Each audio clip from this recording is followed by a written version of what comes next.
Қайырлы күн, достар. Бүгін сіздерге дәмі тіл үйіретін шоколадты құлпынайдың жасалу жолын көрсеткім келеді. Дайындалуы өте оңай. Сіздер де балаларыңызға жасап көріңіздер. Алдымен құлпынайды салқын суға жуып алып, жақсылап кептіреміз. Шоколадты су моншасында ерітіп аламыз. Шоколадымыз суыған соң үстіне күнбағыс майын құйып, жақсылап араластырамыз.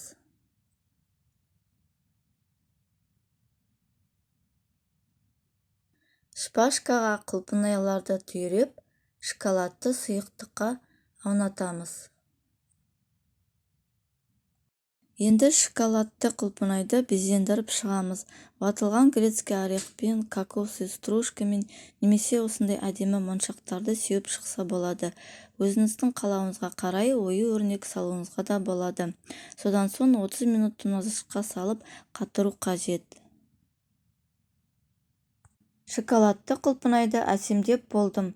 Назарларыңызға көп-көп рахмет. Астарыңыз дәмді болсын.